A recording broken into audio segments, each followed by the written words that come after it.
Girls out there, आप उनको एक मैसेज क्या देना चाहोगे? मेहनत करो और आ जाओ आईआईटी बॉम्बे सीएसई। और तो और टॉपर्स को तो वैसे सारा पेपर ही आसान लगता है। हाँ, जो एवरेज एडवांस का पेपर तो बहुत हार्ड था। अच्छा। हाँ, मुझे तो ज़्यादा मार्क्स आते हैं। कुछ बच्चे ऐसे भी होते हैं जिनके नेगेटिव में मार्क्स आ रहे होते हैं as far as JEE advance is considered.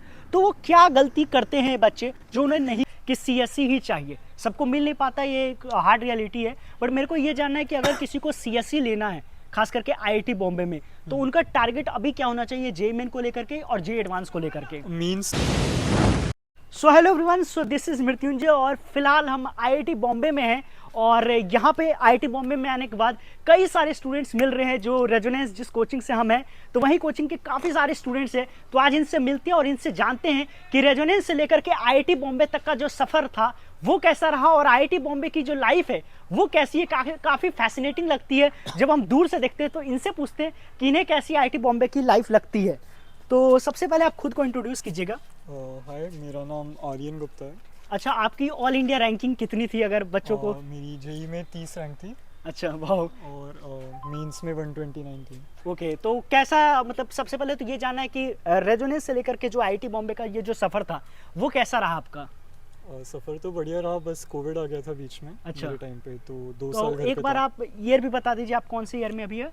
मैं फाइनल ईयर में हूँ सीएस में। अच्छा, सीएसई। तो आप सबको पता होगा कि मतलब और अभी खास करके जेई मेन का एग्ज़ाम आ रहा है। तो जो बच्चे आपको देख रहे हैं और आपका कंप्यूटर साइंस है, ऊपर से ऑल इंडिया रैंक 30 है, तो उन लोगों के लिए आप क्या मैसेज देना चाहोगे? जेई मेंस में तो आई थिंक वो जो लास्ट वाले चैप्टर होते हैं एनसीईआरटीज़ में, वो सेमीकंडक्टर और इन्वायरमेंटल साइंस, मेरे टाइम से तो सारे जो डिसाइडिंग क्वेश्चंस थे उसी से आ रहे थे। अभी आपको ये पता चला है कि सिंस कि आप कॉलेज में, आपको ये पता चला होगा कि जेई में इन लोगों ने सिलेबस को रिड्यूस किया है जेई मेन में। ओ, ये नहीं पता। तो फिजिक्स, केमिस्ट्री, मैथ्स में तो एक चैप्टर हुआ है। केमिस्ट्री में पूरा जो इनऑर्गेनिक केमिस्ट्री था सबको हटा दिया गया है। इनऑर्गेनिक पूरा ही हटा हाँ, दिया। पूरा लगभग हट गया है। तो सिलेबस भी अच्छा। रिड्यूस हो गया है। तो अब उनको किस प्रकार से काम करना चाहिए? मतलब काफ़ी सिलेबस में रिडक्शन हुआ है as far as JEE main is considered. Inorganic हट गया, ये तो बहुत अच्छी बात है। ऑर्गेनिक में भी वो रटने वाले चैप्टर्स आ रहे हैं क्या?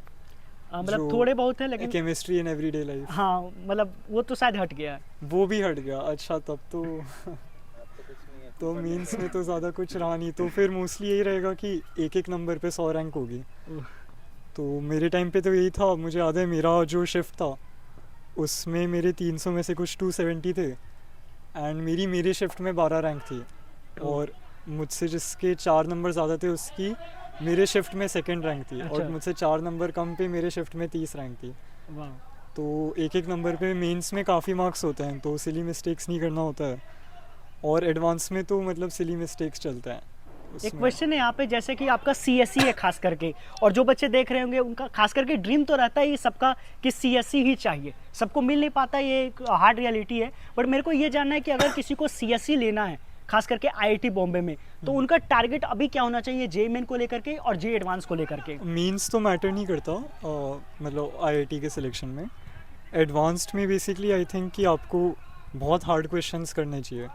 सिली मिस्टेक्स वगैरह थोड़ी कम होनी चाहिए, बट वो भी इतना मैटर नहीं करता। सिली मिस्टेक्स भी मेंस में अच्छे होने चाहिए। एडवांस में मतलब 20 नंबर सिली मिस्टेक कर दो तो भी 30 रैंक है, तो ज़्यादा से ज़्यादा 50-60 रैंक तक गिर जाएगा वो। तो मोस्टली जो आपको हार्ड क्वेश्चंस प्रैक्टिस करने चाहिए। अच्छा, एक क्वेश्चन यहाँ पे ये भी है, जैसे कि हम लोग कोचिंग वगैरह में पढ़ते हैं और फिर आईआईटी बॉम्बे का, तो आपको क्या लगता है लेवल मैच कर रहा था? मतलब जो आप टेस्ट दे रहे थे वहाँ पे इंस्टीट्यूट वगैरह में, और जो जेई एडवांस का पेपर या जेई मेन का जो पेपर था, लेवल कैसा रहता है मतलब? तो मेरे टाइम पे रेजोनेंस में मेंस का पेपर तो बहुत ये शिफ्ट डिपेंडेंट होता है। हाँ, बिल्कुल। तो मेरा पेपर तो आई थिंक मतलब आसान सा आया था। और टॉपर्स को तो वैसे सारा पेपर ही आसान लगता है। हाँ, जो एवरेज एडवांस का पेपर तो बहुत हार्ड था। अच्छा। हाँ, मुझे तो काफ़ी हार्ड लगा था मेरे साल एडवांस में फिजिक्स काफ़ी हार्ड आई थी। और अच्छा। आई थिंक सबके नंबर कटे थे उसमें। ओके। हाँ, तो अगेन मेंस मेरे टाइम पे मेरा मेंस ईजियर था जो रेजोनेंस से टेस्ट दे रहे थे, और एडवांस हार्डर आया था। अच्छा, लास्ट क्वेश्चन की अब तक का एक्सपीरियंस कैसा रहा? क्योंकि जैसे ही मैं आईआईटी बॉम्बे घुसा हूँ, एक अलग ही वाइब दिख रही है, बिल्कुल जैसा हम लोग देखते हैं सिर्फ यूट्यूब वीडियोस में। मतलब बोलते हैं ना, ज़्यादा एडवर्टाइजमेंट नहीं होता लेकिन सबको पता होता है, एक अलग ही वाइब होती है। तो उसके बारे में क्या कहना चाहोगे आईआईटी बॉम्बे के बारे में? तो आईआईटी बॉम्बे तो आई थिंक काफ़ी सही जगह है। ये एक एनुअल फेस्ट होता है मूड इंडिगो, हाँ जो मूड अभी इंडिगो। एक दो हफ्ते में 3 हफ्ते में हो रहा है, तो अच्छा। वो काफ़ी अच्छा होता है। ओके। एंड यहाँ पे मुझे तो सबसे अच्छी चीज़ लगती है वो इंटर्नशिप्स लगती है। हम्म। तो 3 महीने जो समर वेकेशंस हैं उसमें आप ना ऐसे बाहर जा सकते हो इंटर्न करने, अच्छा। तो आपको थोड़ा एक्सपोजर मिलता है कि रियल लाइफ में इंडस्ट्री या रिसर्च में यूनिवर्सिटीज़ में काम कैसे होता है, तो वो काफ़ी सही है। ओके। तो गाइस, जैसा कि हम लोग अलग अलग बच्चों से मिल रहे हैं, ये लोग रेजोनेंस से लेकर के अभी तक आईआईटी बॉम्बे, जो इंडिया का one of the most prestigious college है, वहाँ तक पहुँचे हैं। तो अभी तक का जो सफ़र रहा है, और ख़ास करके आपको पता होगा जब भी आईआईटी का नाम आता है तो गर्ल्स थोड़ा सा पीछे की तरफ जाती है और मेडिकल में ज़्यादा वो लोग जाने का ट्राई करती है। तो अभी हमारे साथ एक गर्ल्स भी जुड़ चुकी है, तो इनसे जानते हैं। और जो भी गर्ल्स देख रही है वीडियो को, मैं उम्मीद करता हूँ कि वो काफ़ी ज़्यादा मोटिवेटेड होंगी। तो सबसे पहले इंट्रोड्यूस कीजिए खुद को। My name is Anushka Singhal. Mike को यहाँ पे रख लीजिए। हाँ। My name is Anushka Singhal और मेरी एडवांस में रैंक 291 थी, वाह। 291। अभी मैं यहाँ पर CSE डिपार्टमेंट में हूँ और यहाँ पे मतलब गर्ल्स के लिए स्पेशली ऐसा सच कुछ अलग नहीं है।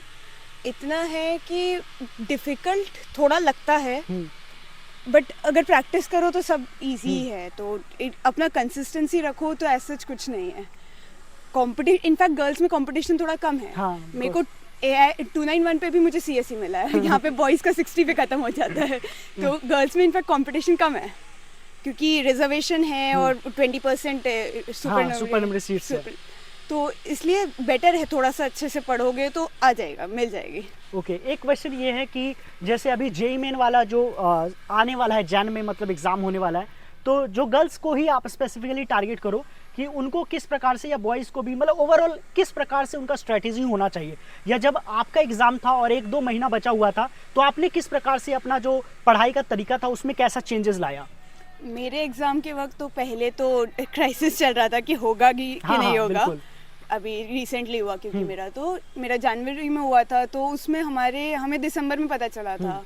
उसके बाद रेगुलर टेस्ट वगैरह हो रहे थे रेजो में और फिर सब कुछ चल रहा था। तो ठीक है, टेस्ट में जैसे अपन मेंस के पैटर्न का टेस्ट होता है तो जनरली 10 क्वेश्चन में से 5 करने होते हैं। तो जो बाकी के बचे 5 होते हैं उनको ज़रूर करें बाद में, क्योंकि वो प्रैक्टिस में रहते हैं। तो ठीक है, वो क्वेश्चंस का पेपर्स को एनालिसिस करना ज़्यादा ज़रूरी है। और जो मेन थ्योरेटिकल टॉपिक्स हैं जो याद नहीं रहते, उनकी मैं उनको ज़्यादा वो कर रही थी, प्रेफर कर रही थी। केमिस्ट्री काफ़ी पढ़ रही थी, केमिस्ट्री ने एवरीडे लाइफ वगैरह, बट ऐसा बोल रहे हैं हट गया है तो काफ़ी आसान हो गया है, वरना तो उनकी प्रैक्टिस ज़्यादा चलती है। और थोड़े इजी क्वेश्चंस मेंस के लिए तो स्पेसिफिक। एक क्वेश्चन ये रहेगा कि आईआईटी बॉम्बे का अभी जितना भी 6 महीना 7 महीना जितना भी आपको हुआ है अब तक का, कैसा लग रहा है यहाँ पे आकर के, कैसा फील हो रहा है? यहाँ पे अभी 4 महीने हो गए, बट लगता नहीं है 4 महीने हो गए, क्योंकि ऐसा लगता है कि अभी आए थे और अभी सेमेस्टर ख़त्म भी हो गया।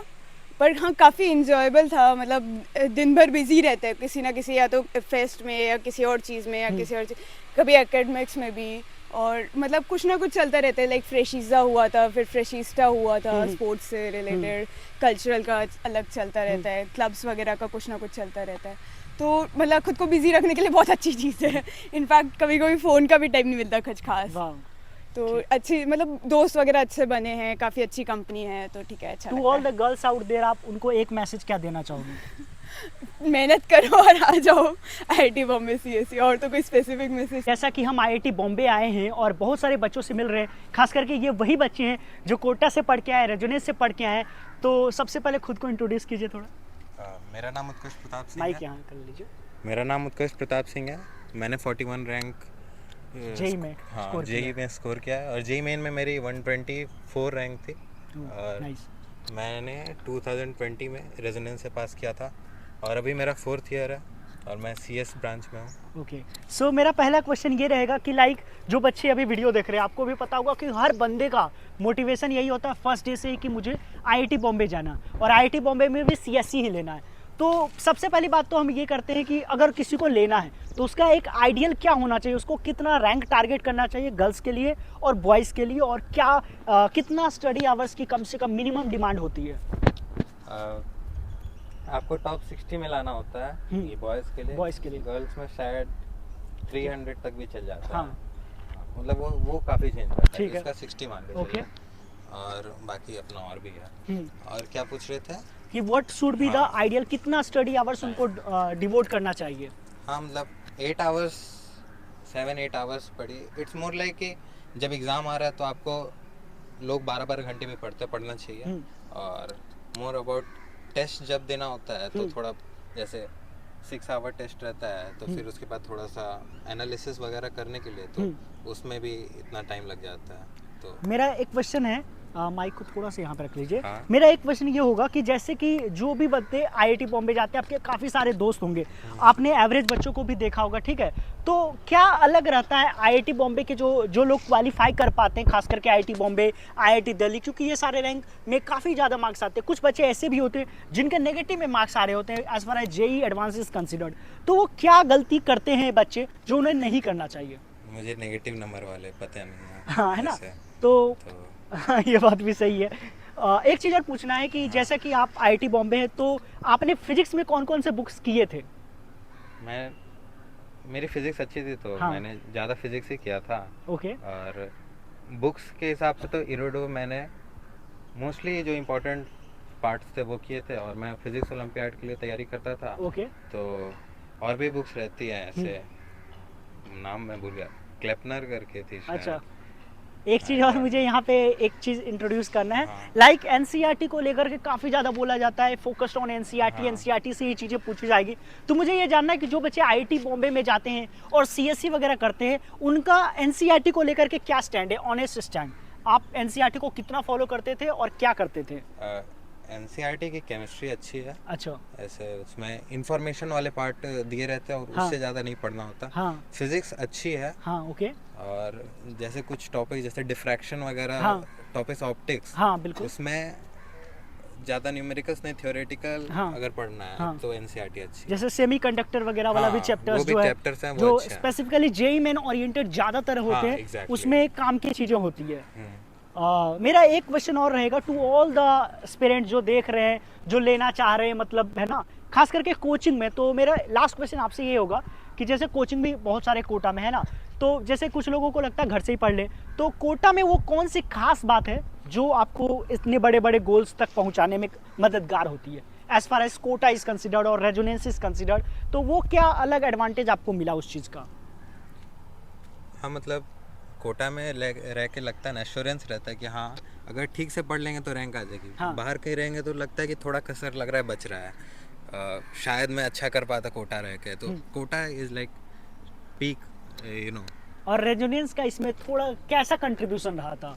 रेजोनेंस एज फार एज देखा जाए टॉप रैंक लाने के लिए तो उन्होंने काफ़ी कम प्रेशराइज किया. जैसे काफ़ी प्रेशर देते हैं बाकी हाँ. कोचिंग वाले, तो आराम से सारे डाउट क्लियर हो रहे हैं और खुद का भी टाइम काफ़ी मिलता था. तो अपन अपना हैबिट्स भी, जैसे अपने हॉबीज़, ये सब हाँ. भी फॉलो कर पैशन सकते फॉलो थे. कर पाते थे. हाँ okay, thank you for your time. जी. So guys, this was all about this blog. और इसमें हमने ये जाना कि मतलब जो भी बच्चे इस वीडियो को देख रहे हैं और जिनका भी सपना है कि आईआईटी बॉम्बे, उसमें भी सीएससी, तो उनको किस तरीके से पढ़ना चाहिए, क्या फॉलो करना चाहिए. तो मिलते हैं किसी और वीडियो में. अगर चैनल पे नए हो तो प्लीज़ सब्सक्राइब कर देना. Thank you and love you all.